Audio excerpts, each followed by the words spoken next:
नमस्कार विद्यार्थी मित्रांनो, यापूर्वी सैद्धांतिक पेपर 3चं जे व्याख्यान आपण घेतलेलं होतं त्यामध्ये शेतवाडी व्यवस्थापन किंवा शेती व्यवस्थापन हा जो आपला पहिला पाठ आहे त्या पहिल्या पाठाचे संपूर्णपणे उपघटक आपण शिकवून संपवलेले होते। हे सर्व उपघटक संपल्यानंतर आपण थोडक्यात या पाठावरचा सारांश पाहणार आहोत। सारांश पाहिल्यानंतर स्वाध्याय, नमुना स्वाध्याय ज्याला आपण म्हणूया, साधारणपणे कशा पद्धतीचे प्रश्न जसे की तुमच्या प्रश्नपत्रिकेमध्ये असतात त्या स्वरूपानुसार या धड्यावरती गाळलेल्या जागा कशा प्रकारच्या असतात, जोड्याजुळवा कशा प्रकारच्या असतात, चूक ते बरोबर काय, त्यानंतर थोडक्यात उत्तरे 2 गुणासाठीची काय असतात, 4 मार्काला प्रश्न असतात ते कशा पद्धतीनं, 8 मार्काचे दीर्घोत्तरी प्रश्न कशा पद्धतीने या पाठावरती असू शकतात, याचे काही नमुनेसुद्धा आपण आज स्वाध्यायाच्या निमित्तानं या पाठामध्ये पाहणार आहोत। तर आपण जर पाहिलं शेतीवाडी व्यवस्थापन याच्यामध्ये जेवढे म्हणून उपाय किंवा योजना किंवा व्यवस्थापन केलं जातं ते प्रामुख्यानं संपूर्ण शेतीवाडी व्यवसाय नफ्यात कसा राहील या उद्देशानं। शेतीवाडी व्यवसायामध्ये अनेक प्रकारचे व्यवसाय केले जातात हे आपण आता अभ्यासलेलं आहे। केवळ पिकांचं उत्पादन केलं जातं असं नाही, केवळ एकाच प्रकारच्या म्हणजे अन्नधान्याच्या किंवा कडधान्याच्या किंवा चाऱ्या पिकाच्या किंवा मसाला पिकाच्या अशा विविध प्रकारच्या पिकांचे एक निश्चित अशी पीक योजना करून ती तुमच्या शेतवाडीवर राबवली जाते की जेणेकरून कुटुंबाच्या सर्व गरजा तर भागवल्या जातील, शेतवाडीवर असणाऱ्या शेतमजुरांच्या गरजा भागल्या जातील, शेतवाडीवर असणाऱ्या पशुधनाच्या गरजा भागल्या जातील आणि त्याचवेळी शेतकऱ्याला वर्षभर पैशाचा ओघसुद्धा सतत राहील जो त्याला कौटुंबिक अन्य खर्चासाठी किंवा शेतीवाडीवरील अन्य खर्चासाठी उपयोगी पडू शकतो। तर थोडक्यात शेतवाडी व्यवस्थापनात आपण काय बघितलं की संपूर्ण व्यवसायातून शेतीवाडीपासून जास्तीत जास्त नफा मिळावा, फायदा मिळावा या उद्देशानं शेतवाडीवरती वेगवेगळ्या व्यवसायांचं आयोजन करणे, व्यवस्थापन करणे आणि या व्यवस्थापनासाठी आपण पाहिलेलं होतं की एक स्वतंत्र व्यक्ती, जबाबदार व्यक्ती आपण नेमतो ज्याला आपण शेती व्यवस्थापक असं म्हणतो, ती या शेतीवाडीच्या सर्व कामासाठी बांधील असते। तर शेतीवाडीच्या या बाबींबरोबरच आपण अनेक गोष्टी त्या ठिकाणी पाहिल्या की शेतीवाडीवरती जे आता मी व्यवसायाविषयी बोललो तर हे व्यवसायाची पसंती कशी करायची, कोणकोणत्या घटकाच्या आधारे व्यवसाय निवडायचे याचा आता मी पुन्हा रिपीट करणार नाही, कारण हे मुद्दे आपण अतिशय मुद्देसुद्धा पाहिलेले आहे। फक्त काही प्रमुख उपघटकांचा इथं थोडासा मी परामर्श या ठिकाणी घेतो आहे। शेती व्यवस्थापक म्हणजे काय किंवा शेती व्यवस्थापकाची कार्य कोणती असली पाहिजेत, जबाबदाऱ्या कोणत्या असल्या पाहिजेत याचेही आपण अगदी पूर्णांशाने अभ्यास केलेला आहे। शेतीवाडी व्यवस्थापनातला सर्वात महत्त्वाचा मुद्दा म्हणजे शेतजमिनीची निवड करणं किंवा शेतीची निवड करणं। ही निवड कोणत्या घटकांच्या आधारे केली जाते याचा आपण अभ्यास केला। आपण भौतिक घटक अभ्यासले, वैयक्तिक घटक अभ्यासले, सामाजिक घटक अभ्यासले असे आणि आर्थिक घटकसुद्धा अभ्यासले। तर ह्या सर्व घटकांचा सांगोपांग विचार करून योग्य पद्धतीने जर तुम्ही शेतीची निवड केली तर तुम्ही 50% काम जिंकल्यासारखं असतं। शेतीवाडीची निवड फार महत्त्वाची असते, कारण ह्या शेतीवाडीसाठी जेव्हा एकदा का आपण भांडवल गुंतवलं हे भांडवल कायमस्वरूपी अडकून पडतं आणि मग त्या शेतीवाडीपासून विविध व्यवसायापासून आपल्याला जे उत्पन्न मिळतं त्या उत्पन्नातून ह्या भांडवलाची परतफेड आपण किंवा हे भांडवल परत वसूल करत असतो। त्या दृष्टिकोनातनं शेतजमिनीची निवड करणं अतिशय महत्त्वाचा मुद्दा असतो आणि ते 4 विविध घटकांच्या अंतर्गत विविध मुद्दे आपण त्यामध्ये तपासलेले होते। मग शेतीवाडीवरच्या अन्य घटकांचा आपण थोडक्यात अभ्यास केला। पीक योजना म्हणजे काय, पीक योजना कशी राबवली पाहिजे, चांगल्या पीक योजनेचा आपण वैशिष्ट्य पाहिले किंवा गुणधर्म पाहिले. जर चांगली पीक योजना असेल तर आणखी फायदा मिळवण्याच्या दृष्टिकोनातून आपल्याला खूप मदत होते. आपण इंग्रजीमध्ये म्हणतो well begun is half done. तसे चांगली सुरुवात करायची असेल तर चांगल्या शेतीबरोबरच चांगली पीक योजना तुमच्या जमिनीवर आखली गेली पाहिजे. मग ही पीक योजना म्हणजे काय, पीक योजनेची वैशिष्ट्ये काय, चांगली पीक योजना कोणाला म्हणायचं, या बाबी आपण अभ्यासल्या. त्यानंतर या पीक योजनेमध्ये पिकं निवडत असताना आणखी एक महत्त्वाचा मुद्दा आपण अभ्यासला, तो म्हणजे पिकांची फेरपालट. पीक योजनेत तुमच्या शेतवाडीवर एका पाठोपाठ एक वेगवेगळ्या शेतीच्या तुकड्यात जी पिकं निवडता तुम्ही, ती पिकं निवडत असताना कशा पद्धतीने अभ्यास करायचा, कोणत्या कोणत्या गोष्टींचा विचार करायचा, याचा अभ्यास या पिकाची फेरपालट या मुद्द्याअंतर्गत आपण पाहिलेला आहे.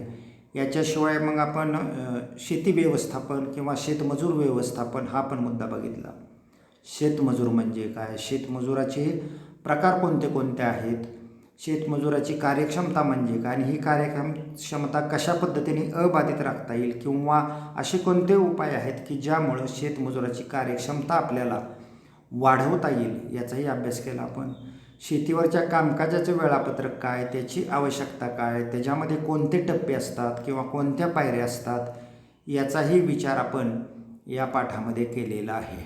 शेतीवाडीची जी रचना आहे, एकंदरीत रचना कशी असते, शेतीवाडीला इमारती कशा असतात, शेतीवाडील रस्ते कसे असले पाहिजेत, शेतीवाडीवरील वेगवेगळे जे व्यवसायासाठी जे आपण शेतजमिनीचे थोडेफार तुकडे करतो त्यांचं संघटन किंवा रचना कशी केली पाहिजे, खताचे खड्डे, जनावरांचा गोठा किंवा शेतमजुराच्या इमारती, ह्या सर्व बाबींचा आपण सांगोपांग अभ्यास या शेतवाडी व्यवस्थापनामध्ये केलेला आहे. आणि मग आता आपण थोडक्यात सारांश ह्याच्यामध्ये पाहणार आहोत. आणि हा सारांश सुरुवातीला आपण प्रस्तावना सांगितली होती, कारण भारत हा अतिशय छोट्या छोट्या शेतकऱ्यांचा देश आहे. छोट्या शेतकऱ्यांचा याचा अर्थ असा की त्यांच्याकडं शेती जी आहे किंवा शेतजमीन जी आहे ते जमिनीचं आकारमान कमी आहे. अर्धा एकर, 1 एकर, 2 एकर, अतिशय कमी प्रमाणात शेती असलेले शेतकरी आपल्याकडं म्हणजे मोठ्या प्रमाणात आहेत आणि ते विखुरलेले पण आहेत. आणि अशा परिस्थितीमध्ये शास्त्रीय किंवा तांत्रिक व्यवस्थापनाद्वारेच जर तुम्हाला शेतीचं उत्पन्न वाढवायचं असेल तर ते शक्य आहे. अन्यथा छोट्या छोट्या तुकड्यात असलेली शेती करणं, आधुनिकतेनं करणं हे फार मोठं जिकिरीचं काम असतं. कारण जितका शेतीचा आकारमान मोठा, आकार चांगला, चौकोनी समचतुष्कोणाकृती, तितकं तुमच्या त्या शेतजमिनीवरती यंत्र, उपकरणं, अवजारं वापरणं सोपं जातं. म्हणून कमी आकारमानाच्या जर शेती असतील, शेतवाड्या असतील, तर त्या ठिकाणी आपल्याला तांत्रिक व्यवस्थापनच फार मोठं महत्त्वाचा मुद्दा असतो. संपूर्ण शेतीवाडीतून आपल्याला जास्तीत जास्त फायदा मिळवायचा असेल तर आपल्याला अनेक पद्धतीचे व्यवसाय शेतीवरती निवडायचे असतात. आणि त्या दृष्टिकोनातून शेतवाडीचं जे आकारमान आहे ते किमान इतकं त्याचं क्षेत्रफळ असणं आवश्यक आहे.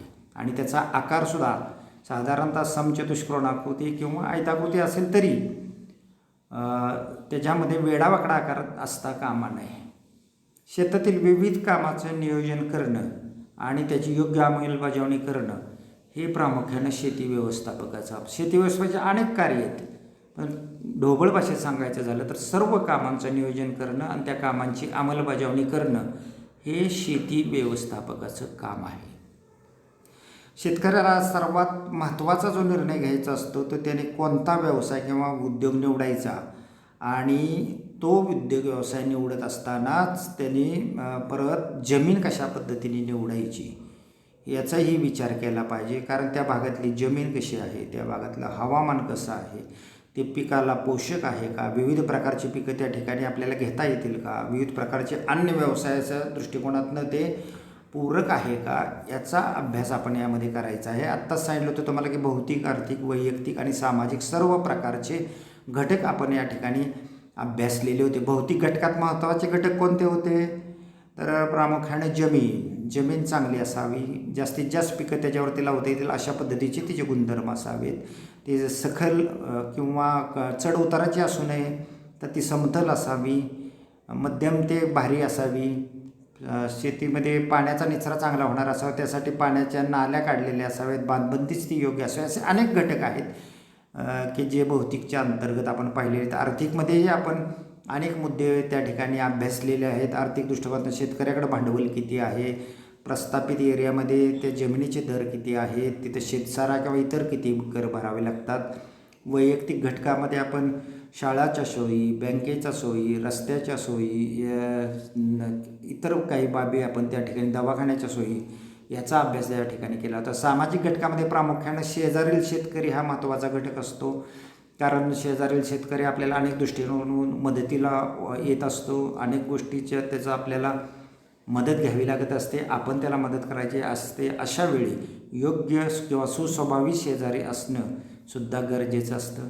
शेतवाडीच्या रस्त्याविषयी पाहिलं, मध्य रस्ता थोडा रुंद असावा, 5 मीटर इतका, उपरस्ते 3 मीटरचे असावेत, त्याच्यावरनं पाणी वाहून जाण्याची व्यवस्था असावी, त्यासाठी नाले असावेत, ते मुरुम बोल्डर यांनी भरलेले असावेत की जेणेकरून पावसात चिखल होणार नाही. खताचे खड्डे योग्य प्रमाणात असावेत, शेतीच्या आकारमानानुसार त्याच्या आकारमान आपण पाहिलेले आहेत. पाण्याची पाटाची माहिती घेतलेली आहे.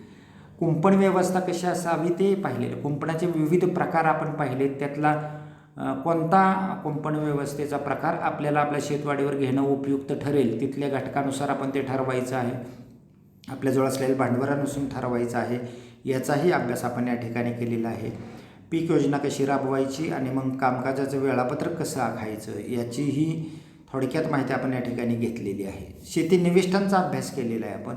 शेती निविष्ठांचे प्रकार पाहिलेले, ते कोणते कोणते, कशा पद्धतीनं ते उपलब्ध करून घ्यायचे याचाही विषय आपण घेतलेला आहे. आणि आत्ताच कल्पना दिल्याप्रमाणे शेतमजूर व्यवस्थापनाचंही आपण सर्व काही बाबी या ठिकाणी बघितलेल्या आहेत. शेतमजूर म्हणजे काय, शेतमजुराचे प्रकार कोणते, शेतमजुराची कार्यक्षमता म्हणजे काय आणि ती कशी वाढवायची, या सर्व बाबींचा अभ्यास आपण या पाठ क्रमांक 1 पाहिलेला आहे. आणि या पाठावरती तुम्हाला यापूर्वीच कल्पना दिल्याप्रमाणे पहिल्या व्याख्यानामध्ये आपण पाहिलेले की या पाठाला जे वेटेज आहे, जे गुणदान परीक्षेमध्ये HSC बोर्डाचे असतं ते सर्वाधिक आहे. जवळपास 26 गुणांचे प्रश्न या पाठावरती विचारले जातात. त्यामुळं हा पाठ तुमच्या परीक्षेच्या दृष्टिकोनातून अतिशय महत्त्वाचा आहे आणि त्या दृष्टिकोनातून आपण चांगल्या पद्धतीनं या पाठाचा अभ्यास केला पाहिजे.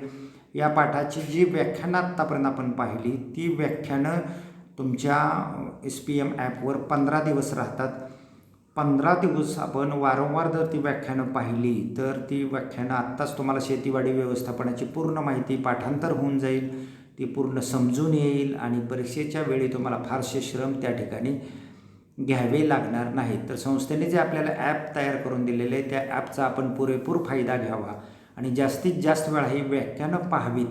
आणि त्या व्याख्यानाबरोबर आम्ही प्रत्येक वेळी 5 गुणाच्या ज्या प्रश्नपत्रिका तुम्हाला देतो आहे त्या तुम्ही नक्की सोडवल्या पाहिजेत. कारण का की या सोडवलेल्या प्रश्नामुळं तुम्हाला परीक्षेचा सराव होतो, प्रश्न कशा प्रकारचे येतात याचंही त्या ठिकाणी माहिती होती आहे.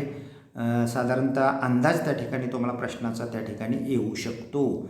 आपण आता सारांश थोडक्यात पाहिलेला आहे. सारांशानंतर आपण आता स्वाध्यायाकडे वळणार आहे. आणि यापूर्वीच तुम्हाला कल्पना दिली की प्रत्येक पाठाचा जो स्वाध्याय आम्ही केलेला आहे, आम्ही अशा अर्थाने म्हणतो की तुम्हाला आता माहिती झालेली आहे की या विषयाचा लेखक मीच आहे, या विषयाचं निर्मिती प्रमुखपण मीच आहे अभ्यासक्रमाच्या. त्यामुळं जो विचार आम्ही स्वाध्याय टाकताना केला तो तुमच्या प्रश्नपत्रिकेला अनुरूप असा केला. प्रश्नपत्रिकेमध्ये ज्या पद्धतीने प्रश्न असतात त्या पद्धतीनं आम्ही तुमच्या इथल्या प्रश्नाची हेडिंग घेतली आणि प्रत्येक हेडिंगखाली तुम्हाला किमान 4-5 उदाहरणं त्या ठिकाणी प्रश्नाची या ठिकाणी दिलेली आहेत. याच्या व्यतिरिक्त आता जर तुम्ही व्याख्यानं पाहिली असतील आपण, तर आता इथं मी प्रश्न पहिला योग्य पर्याय निवडून खालील विधाने पूर्ण करा असा पहिला प्रश्न तुमच्या प्रश्नपत्रिकेमध्ये असतो. यापूर्वी जी या पाठावर आपली 3 व्याख्यानं झाली ती व्याख्यानं तुम्ही पाहिली तर एकूण 15 गाळलेल्या जागा किंवा चुकीबरोबर या पद्धतीचे प्रश्न तुमच्यापुढं आम्ही मांडलेले आहेत. त्याचाही आपण या ठिकाणी विचार केला पाहिजे. केवळ इथले 5च उपप्रश्न वाचून चालणार नाही, तर अन्य या प्रश्नाच्या अनुषंगाने अन्य प्रश्न जे आहेत जे संभावित असतात त्याचाही अभ्यास तुम्ही त्या ठिकाणी केला पाहिजे. आता इथं पहिली गाळलेली जागा पहा काय, एक किंवा अनेक व्यवसायाची शास्त्रीय आणि व्यावसायिक पद्धतीने संघटन करून सुव्यवस्था राखणे म्हणजे टिंबटिंब होय. अर्थात आपल्या पाठाचं जे नाव आहे ते ही गाळलेली जागा आहे, शेतवाडी व्यवस्थापन किंवा शेती व्यवस्थापन. त्यानंतर रस्त्याच्या बाबतीत मी आत्ताही बोललो आहे, मागेही तुम्हाला बोललो, शेतवाडीच्या मध्यातून जाणाऱ्या रस्त्याची रुंदी किती मीटर असावी, तर ती 5 मीटर असावी.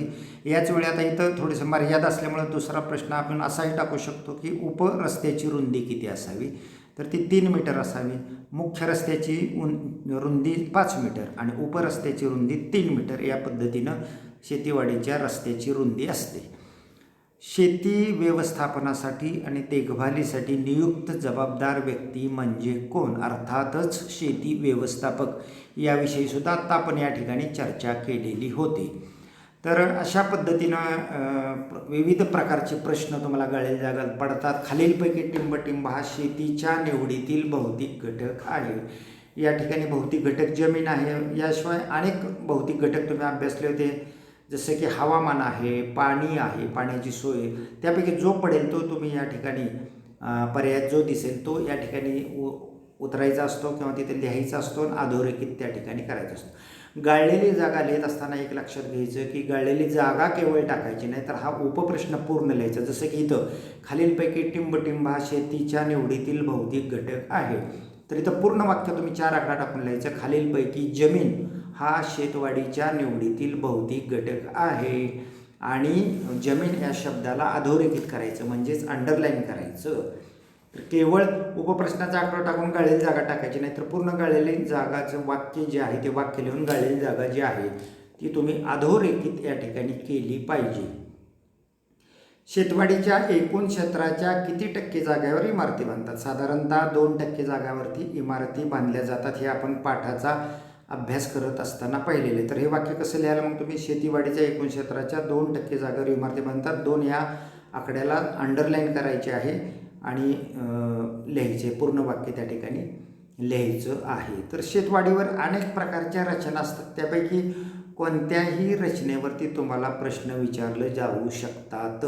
जसं की खाली आता लिहिले, शेतवाडीवर 20 हेक्टरसाठी किती अंतराचं किंवा आकारमानाचं 15x7 मीटर आकारमानाचं इथं कोठार असावं. तर या पद्धतीने प्रश्न तुम्हाला विचारले जातात. खताच्या खड्ड्याचं आकारमान तुम्हाला विचारलं जाऊ शकतं किंवा इतर काय शेतमजुराची व्याख्या विचारली जाऊ शकते, शेतमजुराचे प्रकार विचारले जाऊ शकतात. एखादा प्रकार जो शेतमजूर शेतवाडीवर कायमस्वरूपी काम करतो किंवा वर्षभर काम करतो त्याला काय म्हणायचं, तर कायम शेतमजूर.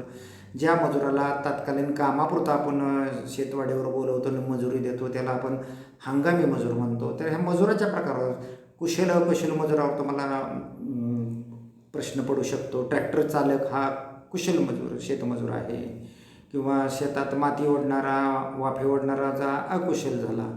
जे तांत्रिक काम ज्याला कौशल्य लागतं तो करणारा म्हणजे कलमे करणारा असेल तर तो कुशल मजूर लागतो, त्या कामात तो पारंगत लागतो.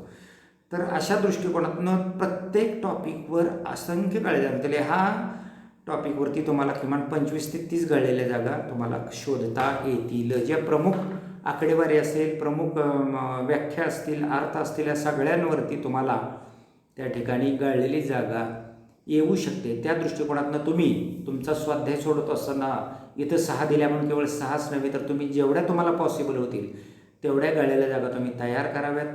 जेव्हा आपला पूर्ण अभ्यासक्रम संपतो तेव्हा मागील काही वर्षामध्ये आलेल्या प्रश्नपत्रिका ज्या आहेत त्या प्रश्नपत्रिकासुद्धा तुमच्या अवलोकनार्थ आम्ही या ठिकाणी ठेवत असतो. त्यावरूनही तुम्हाला प्रश्न कशा पद्धतीने विचारले जातात बोर्डाच्या परीक्षेमध्ये याचा अंदाज बांधता येतो. तर अशा पद्धतीनं आपल्याला त्याची माहिती देता येईल. आता खालील जोड्या जुळवा असा एक 5 मार्काला प्रश्न असतो. पहिला ब, याच्यामध्ये अ गटामध्ये 5 आणि ब गटामध्ये 5 आकडे दिले असतात, ते व्यवस्थित जोडून लावा. या ठिकाणी तुम्ही लक्षात ठेवायचं, काही विद्यार्थी उपप्रश्नाचे आकडे टाकतात. म्हणजे खाली प्रश्न पहिला ब, 1 आकडा ब, 2 आकडा काय असेल ड असं लिहून टाकतात ते. तर तसं न लिहिता इथं 1 आकडा टाकून हवामान लिहायचं आणि डॅश मारून त्याच्या पुढं उजव्या बाजूला कोणता बाबा, तर इथं ब आकडा जुळतो, कोणता शेतीच्या निवडीतील भौतिक घटक. तर तुम्ही हवामान त्याच्या पुढं डॅश मारा आणि लिहा शेतीच्या निवडीतील भौतिक घटक. तसंच आता शाळेची सोय दुसरा आकडा आहे. शाळेची सोय असा शब्द लिहायचा, पुढे डॅश मारायचा. शाळेची सोय हा उजव्या बाजूला कोणता क आकडा जुळतो, शेतीच्या निवडीतील वैयक्तिक घटक. त्यानंतर आवर्ती कृषी निविष्ठा ज्या वारंवार तुम्हाला घ्याव्या लागतात, एकदा घेतल्या की त्याचा वापर तेवढ्यापुरताच राहतो आणि नव्यानं त्या पुन्हा पुन्हा खरेदी कराव्या लागतात. त्यामध्ये मग ड आकडा येईल उजवीकडचा, तो बियाणे. तर इथं तुम्ही आवर्ती कृषी निविष्ठा डॅश मारून बियाणे लिहा. चौथा आकडा आहे अनावर्ती कृषी निविष्ठा, ज्या एकदा खरेदी केल्या की त्यांचा उपयोग फार काळ आपल्याला करता येतो, म्हणजे वारंवार त्या खरेदी कराव्या लागत नाहीत. मग यामध्ये ई आकडा यंत्रसामुग्री बसेल. त्यानंतर जमिनीची प्रचलित किंमत किंवा त्या भागामध्ये असलेली जमिनीची किंमत हे शेती निवडीचा आर्थिक घटक जो या ठिकाणी अ आकडा आहे ब गटामध्ये.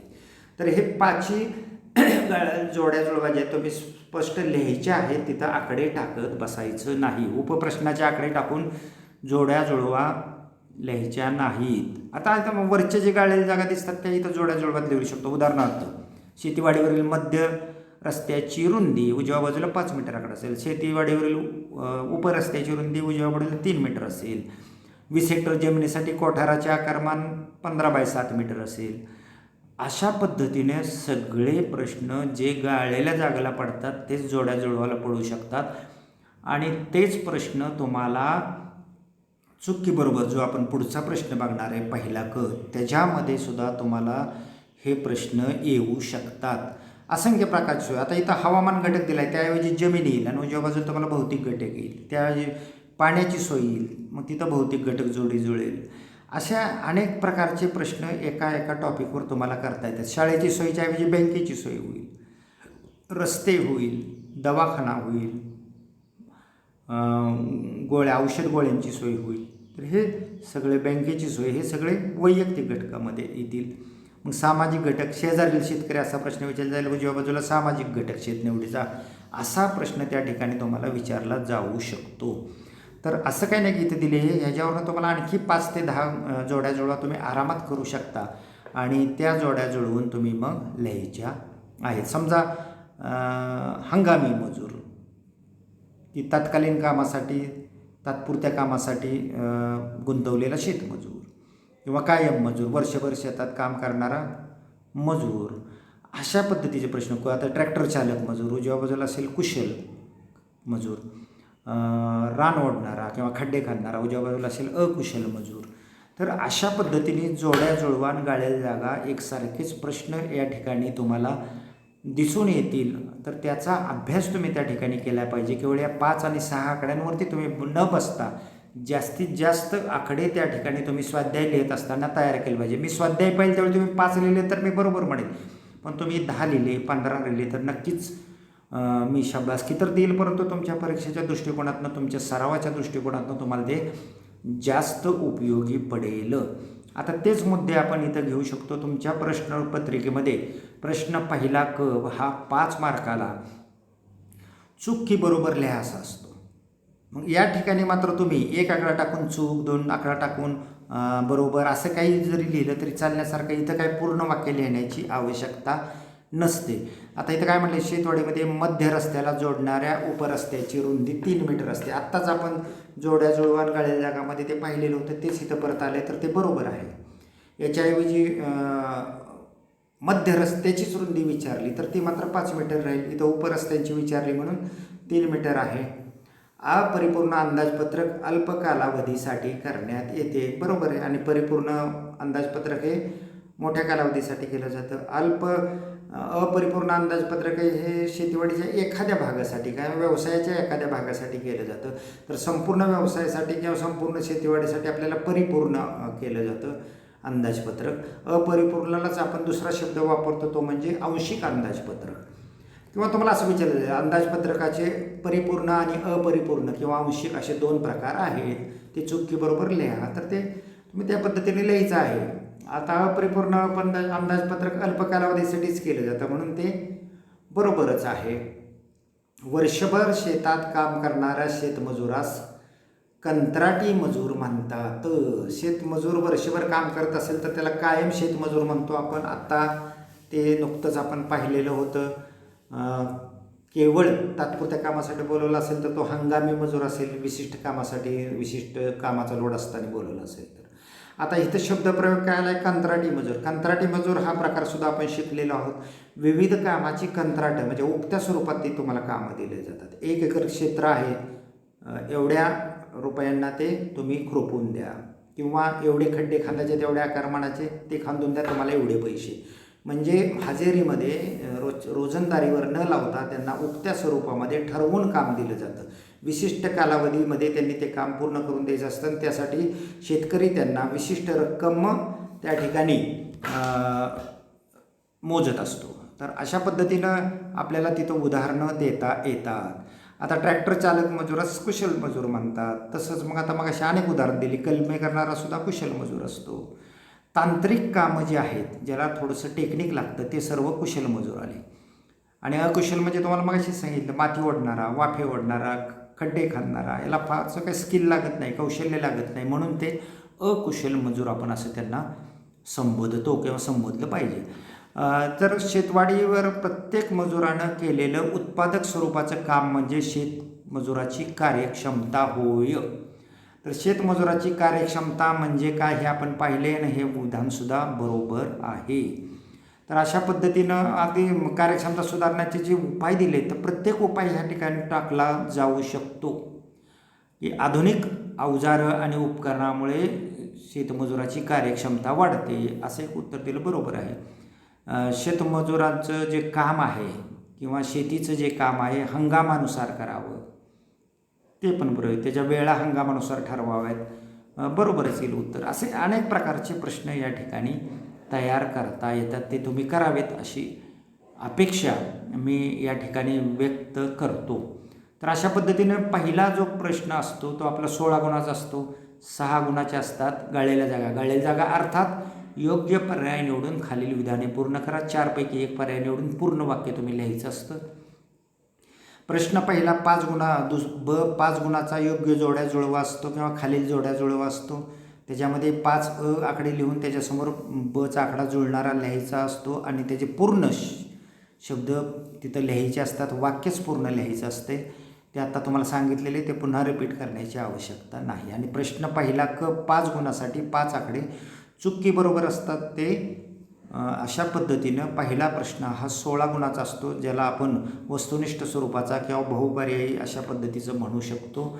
आणि त्यानंतर दुसरा प्रश्नही आपला 16 गुणाचा असतो आणि तो थोडक्यात उत्तरे लिहा असा असतो. आणि तुम्हाला या ठिकाणी 12 उपप्रश्न दिलेले असतात आणि 12 उपप्रश्नांपैकी तुम्हाला केवळ 8 उपप्रश्न सोडवायचे असतात. प्रत्येक उपप्रश्नाला 2 गुण असतात आणि एकूण गुण 16 असतात. म्हणजे या ठिकाणी 4 ऑप्शन्स तुम्हाला असतात, ज्याचा आधार घेऊन तुम्ही जास्तीत जास्त मार्क या प्रश्नामध्ये निवडू शकता. याच्यामध्ये कशा पद्धतीचे प्रश्न विचारले जातात थोडक्यात जर तुम्हाला सांगायचं झालं तर म्हणजे काय, ओळखा, उदाहरणे लिहा, 2 फायदे लिहा, 2 तोटे लिहा, वैशिष्ट्य लिहा, गुणधर्म लिहा, अशा पद्धतीचे प्रश्न येतात. मात्र एक लक्षात ठेवायचं की कोणताही प्रश्न अर्ध्यापेक्षा कमी मार्काला कोणत्याही उत्तर अपेक्षित नसतं. म्हणजे जर तुम्हाला 2 मार्काला 2 ओळींचं उत्तर असेल तर प्रत्येक ओळीला किंवा प्रत्येक उपघटकाला हा 1 गुण असतो. जर 4 उपघटक अपेक्षित असतील तर प्रत्येक उपघटकाला अर्धा गुण असतो ह्या 2 पैकी, आणि यापेक्षा कमी नसतंय. त्यामुळं तुम्हाला मिनिमम 2 मार्काच्या लिहायला 4 उपघटक लिहिणं तरी आवश्यक असतं. जिथं व्याख्या विचारली जाते, अर्थ विचारला जातो, तिथं प्रश्न येत नाही. पूर्ण व्याख्येलाच किंवा अर्थालाच ते गुण त्या ठिकाणी द्यायचे असतात. आता इथं पाहिलं की शेती किंवा शेतवाडी व्यवस्थापन म्हणजे काय, इथं आता मुद्दे येणार नाहीत. 4 मुद्दे किंवा 2 मुद्दे हा प्रश्न येणार नाही. तर पूर्ण व्याख्या तुम्ही लिहायची. 1 व्याख्या येत असेल 1 लिहा, 2 व्याख्या येत असेल तर 2 लिहा. शेतवाडी व्यवस्थापन म्हणजे काय, आत्ताच आपण पाहिलेलं होतं की संपूर्ण शेतीवाडीतून किंवा शेतीतून जास्तीत जास्त उत्पन्न प्राप्त व्हावं, म्हणजेच फायदा किंवा नफा मिळावा, यासाठी तुमच्या शेतवाडीवरती वेगवेगळ्या प्रकारच्या व्यवसायांचं शास्त्रीय आणि व्यावसायिक दृष्टिकोनातून संघटन करणे आणि त्याचं व्यवस्थापन करणे म्हणजे शेतवाडी व्यवस्थापन किंवा शेती व्यवस्थापन होय. अशा पद्धतीने पूर्ण जर तुम्ही व्याख्या लिहिली तर या ठिकाणी तुम्हाला 2 गुण प्राप्त होतात. या ठिकाणी उपघटकाचा प्रश्न येत नाही. दुसरा प्रश्नही अगदी तसाच आहे. शेती व्यवस्थापकाची व्याख्या लिहा. म्हणजे काय, म्हणजे असा प्रश्न असेल तर थोडंसं इलॅबोरेशन म्हणजे जास्त माहिती तुम्ही थोडीशी लिहायची आहे. व्याख्या असेल तर पर्टिक्युलर तेवढीच व्याख्या तुम्ही द्यायची आहे. आता शेती व्यवस्थापनाची व्याख्या आपण बघितलेली, त्यापेक्षा वेगळं त्यात काय माहिती आपण ॲड करत नाही. शेतीच्या देखभालीसाठी किंवा व्यवस्थापनासाठी नेमण्यात आलेली जबाबदार व्यक्ती म्हणजे शेती व्यवस्थापक होय. एवढ्या मुद्द्यात तुम्हाला हे 2 गुण प्राप्त होतात. शेतीच्या निवडीतील सामाजिक घटकांची माहिती लिहा. सामाजिक घटक हा एकच होता आणि तो म्हणजे शेजारील शेतकरी. तर शेजारील शेतकरी कसा आहे, त्याचा स्वभाव कसा आहे, नवीन येणारा म्हणजे तुमच्याकडं पाहण्याचा त्याचा दृष्टिकोन कसा आहे, तुम्हाला शेतीच्या कामामध्ये शेतीच्या ज्ञानामध्ये तो मदत करेल का, या बाबीचा अंदाज तुम्ही अगोदर त्याच्याशी शेतनिवडीपूर्वी बोलताना घेतला पाहिजे. जर योग्य शेजारी असेल तर अनेक गोष्टी सोप्या होऊन जातात आणि शेतीची अनेक कामं तुमची सुकर होतात. शेतीमधील रस्त्यांची माहिती लिहा. इथं मात्र तुम्हाला आता 4 किमान घटक लिहिले पाहिजेत. शेतवाडीच्या मध्यातून एक रस्ता जातो, त्याची रुंदी 5 मीटर असावी. शेतीला त्या शेतीवाडीच्या तुकड्यानुसार अनेक उपरस्ते असतात, त्या प्रत्येक उपरस्त्याची रुंदी किमान 3 मीटर असावी आणि तो मुख्य रस्त्याला काटकोनात असावा. शेतीवाडीचे रस्ते अगोदर बोल्डरने आणि नंतर मुरमाने भरलेले असावे. त्याच्या दोन्ही बाजूला पाणी वाहून जाण्यासाठी जागा असावी. त्यांची रुंदी किमान एवढी असावी की त्यावरून जाणाऱ्या वाहनांना ते सोयीचे होतील. वाहनं कोणती जातात, ट्रक असेल, ट्रॅक्टर असेल, बैलगाडी असेल, शेतीसाठी लागणारी अवजारे किंवा यंत्रे तिथून वाहत असतात. ह्यातले किमान 4 मुद्दे व्यवस्थित तुम्ही लिहिले तर मग तुम्हाला ते 2 मार्क मिळून जातात. शेतवाडीमधील खड्ड्याचे वर्णन करा. खड्ड्याचे आकारमान, कोणत्या आकारमानाचे किती खड्डे घ्यावेत, तुमच्याकडे किती जनावर असल्यावर किती आकारमानाचे किती खड्डे घ्यावेत, त्याची खड्ड्यांचं जे जागा आहे ती कुठं निवडावी. जसं की आपण म्हटलं होतं की गोठ्याजवळच खताचे खड्डे असावे. त्याच्या एका बाजूला जेव्हा तुम्ही खत तयार झालेलं नेण्यासाठी वाहनं येतात, ते वाहनं फिरण्यासाठी जमीन तिथं उपलब्ध असली पाहिजे किंवा जागा उपलब्ध असली पाहिजे. यासारखे मुद्दे आपण शेतवाडील खताच्या खड्ड्याचे वर्णन करताना लिहू शकतो. शेती कामकाजाचे वेळापत्रक म्हणजे काय. आता शेतीवाडीवर विविध पिकं घेतली जातात. त्या पिकाच्या संपूर्ण जीवनक्रमाच्या कालावधीमध्ये कोणती कामं करायची, केव्हा करायची, कशा पद्धतीने कोणत्या क्रमाने करायची, याचं एक आराखडा म्हणजे शेतवाडीच्या कामकाजाचं वेळापत्रक. मग हे पिकांसाठी असेल किंवा एखाद्या व्यवसायासाठी असेल, पशुधनाचा व्यवसाय असेल तर त्यासाठी सुद्धा तुम्हाला कामकाज तुम्ही ठरवू शकता. परंतु संपूर्ण शेतीवाडीसाठी हे शेतीच्या कामकाजाचं वेळापत्रक आपल्याला ठरवायचं असतं आणि त्याचे टप्पे तुम्हाला ठरवून द्यायचे असतात. ते आता काय आहे ते आपण इथं पाहणार नाही. आवर्ती कृषी निविष्ठा म्हणजे काय. कृषी निविष्ठा म्हणजेच तुम्हाला माहिती झालं होतं की शेतीवाडीवरील पीक उत्पादनासाठी किंवा व्यवसायासाठी लागणारं साहित्य म्हणजे निविष्ठा. 2 प्रकार आपण पाहिले, ते आवर्ती आणि अनावर्ती कृषी निविष्ठा. यामध्ये आवर्ती कृषी निविष्ठा जी आहे ते आवर्ती कृषी निविष्ठा म्हणजे काय एवढंच इथं विचारले. थोडक्यात त्याचा व्याख्या एलोबरेट या ठिकाणी करायची आहे. तर ज्या कृषी निविष्ठा किंवा जे साहित्य आणलं की तात्कालीन उपयोगी असतं, ते एकदा वापरले की त्याचा वापर संपतो आणि ते पुन्हा पुन्हा आपल्याला खरेदी करायचं असतं, अशा निविष्ठा म्हणजे आवर्ती कृषी निविष्ठा. आवर्ती म्हणजे वारंवार खरेदी करायच्या निविष्ठा. जसं की खतं वरचेवर लागतं. प्रत्येक पीक पेरण्याच्या वेळी तुम्हाला खतं आणावी लागतात, बियाणं आणावं लागतं, पाण्याची सोय वरचेवर द्यावी लागते. अनेक प्रकारच्या निविष्ठा, काही कीटकनाशकं आणावी लागतात, काही बुरशीनाशकं आणावी लागतात. त्यावेळी त्याचा वापर संपला की ते संपून जातात आणि मग पुन्हा नव्यानं जेव्हा त्याची गरज लागते तेव्हा ते नव्यानं खरेदी करावी लागतात. अशा सर्व कृषी निविष्ठा म्हणजे आवर्ती कृषी निविष्ठा होय, असं आपण या ठिकाणी थोडक्यात त्या ठिकाणी तुम्ही लिहिलं पाहिजे किंवा सांगितलं पाहिजे. 8वा प्रश्न आहे, लगेच इथं अनावर्ती कृषी निविष्ठाची 2 उदाहरणे द्या म्हटले. आता पहा, आवर्ती कृषी निविष्ठा म्हणजे काय आणि इथं अनावर्ती कृषी निविष्ठाची उदाहरणं म्हणजे 2 वेगवेगळ्या प्रकारे प्रश्न तुम्हाला कसे येतात ते या ठिकाणी दिसून. आता अनावर्ती कृषी निविष्ठा कोणती. उदाहरणार्थ ट्रॅक्टर. एकदा खरेदी केला की ही निविष्ठा तुम्हाला अनेक काळ, अनेक दिवस, भरपूर कालावधीसाठी त्याचा उपयोग करता येतो. त्या कृषी निविष्ठाला अनावर्ती कृषी निविष्ठा. म्हणजे ट्रॅक्टर असेल, मळणी यंत्र असेल किंवा अन्य प्रकारचे अवजार असतील, ती एकदा खरेदी केली की त्यांचा आपल्याला उपयोग भरपूर कालावधीसाठी करता येतो अशा सर्व कृषी निविष्ठांची उदाहरणं या खाली आपल्याला देता येतील.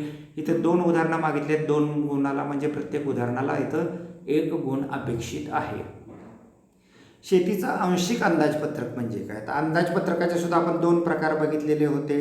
एक म्हणजे जे अंदाजपत्रक आंशिक किंवा अपरिपूर्ण, जे अंदाजपत्रक आपल्याला एखाद्या व्यवसायाच्या विशिष्ट भागासाठीच आपण करतो, संपूर्ण व्यवसायासाठी न करता विशिष्ट भागासाठीच करतो, तेव्हा ते आंशिक अंदाजपत्रक असतं.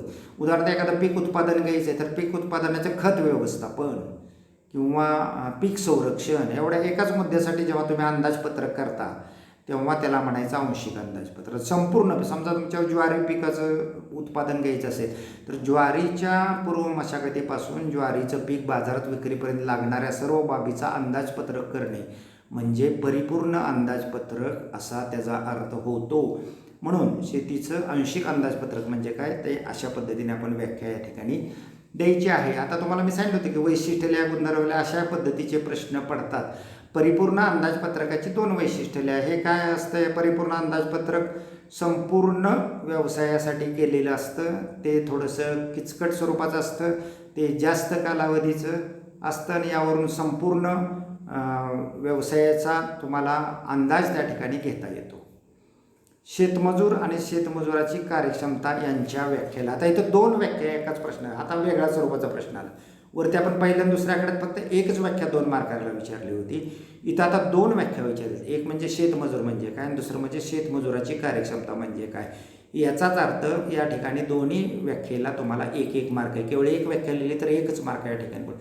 आता शेतमजूर म्हणजे काय ते तुम्हाला मी शिकवलेलं आहे. शेतमजूर म्हणजे जी व्यक्ती शेतावर काम करते ज्याच्या उत्पन्नातील 50% पेक्षा अधिक उत्पन्न हे शेतावर केलेल्या कामापासून येतं किंवा ज्याच्या एकूण वर्षातल्या कामकाजाचे निम्म्यापेक्षा जास्त दिवस कालावधीमध्ये तो शेतावरती काम करतो आणि त्या अर्थार्जनावरच स्वतःची उदरनिर्वाह करतो, कुटुंबाचा उदरनिर्वाह करतो, त्या व्यक्तीस आपण शेतमजूर असं म्हणायचं. शेतमजुराची कार्यक्षमता म्हणजे काय ते सुद्धा आपण पाहिलेलं होतं की एखाद्या शेतमजुराने शेतवाडीवर केलेलं उत्पादक स्वरूपाचं काम म्हणजे शेतमजुराची कार्यक्षमता होय आणि ह्याचे अनेक उपायसुद्धा आपण पाहिलेले होते.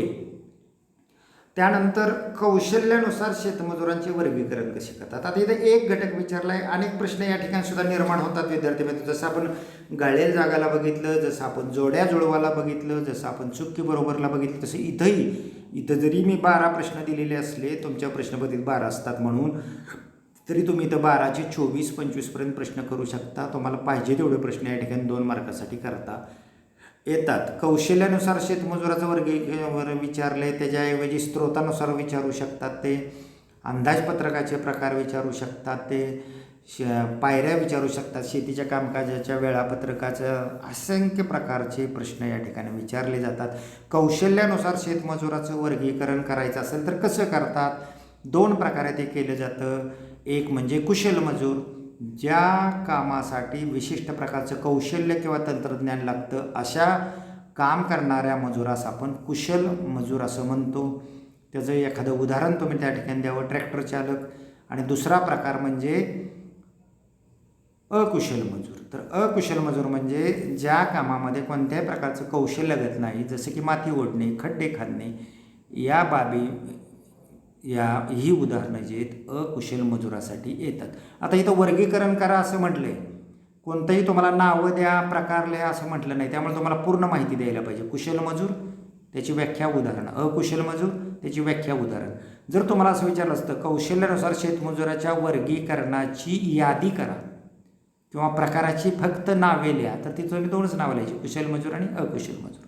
किंवा एखाद्या वेळी वरती आता आपण बघितलं जसं अनावर्ती कृषी निविष्ठांची 2 उदाहरणे लिहा म्हटलं होतं, तसं इथं कुशल मजुराची 2 उदाहरणे लिहा, अकुशल मजुराची 2 उदाहरणे लिहा. अशा पद्धतीचे सुद्धा प्रश्न तुम्हाला त्या ठिकाणी निर्माण करता येतात किंवा विचारले जाऊ शकतात. तर अशा पद्धतीने तुमचा प्रश्न 2 या ठिकाणी विचारला जातो, जो 16. त्यानंतर प्रश्न 3रा जो आहे तो सुद्धा 16 गुणासाठी असतो. या ठिकाणी 6 उपप्रश्न दिले असतात आणि 6 उपप्रश्नापैकी 4 उपप्रश्न तुम्हाला सोडवायचे असतात. याचाच अर्थ प्रत्येक उपप्रश्नाला 4 गुण असतात. तुम्ही 6चे 6 सोडवले ते चालतील की तुम्ही परफेक्ट असाल, तुम्ही विश्वास असेल की आपण 4 लिहिलेले बरोबर आहे, तर तेवढेच 4 सोडवावेत. शेती कामकाजाचे वेळापत्रक तयार करत असताना कोणत्या पायऱ्या किंवा उपाययोजना. आता ह्या उपाययोजना आपण शिकलेलो त्या 4 त्यातल्या उपाययोजना लिहिल्या तर तुम्हाला 4 गुण मिळून जातात. जसं की व्यवसायाची यादी करा, मजुरांची यादी करा, लागणाऱ्या तिथं बैलजोड्या किती लागतील, शेतमजूर किती लागतील त्याची यादी करा, प्रत्येक काम किती मर्यादित करायचे त्याची यादी करा. अशा प्रकारच्या 4 पायऱ्या त्या ठिकाणी तुम्ही त्या लिहायच्या आहेत, साधनाची निवड वगैरे. आणि 4 गुणाला ते 4 आकडे त्या ठिकाणी अपेक्षित असतील. शेतवाडीवरील कुंपणांची माहिती लिहा. कुंपणाचे 7 प्रकार लावे, तर प्रत्येक कुंपणाविषयी थोडक्यात माहिती त्या ठिकाणी लिहायची आहे. आता इथं किमान सर्व प्रकारांची नावं लिहून 3-4 प्रकार तुम्ही एक्सप्लेन करावेत, किंवा जर तुम्हाला वेळ असेल तर संपूर्ण सगळ्याचीच त्यात थोडक्यात माहिती तुम्ही 1-1, 2-2 ओळीत लिहिली तर 4 मार्काला ते पुरेसं आहे. शेतवाडीवरील इमारती बांधताना कोणकोणत्या गोष्टीचा विचार करावा. इमारतीची जागा, स्थळ, पाण्याची सोय, वारं, सूर्यप्रकाश हे सर्व घटक आपण पाहिलेले. त्या सर्व बाबींचा विचार करून एकमेकाशी निगडीत असलेल्या इमारती एकमेकांजवळ असणं, असे प्रकारचे 4 मुद्दे किमान या ठिकाणी लिहावेत 4 गुणाला. त्यानंतर शेतामधील पाटाच्या पाण्याच्या नाल्या किंवा निचऱ्यांच्या मोऱ्यांविषयी माहिती लिहा.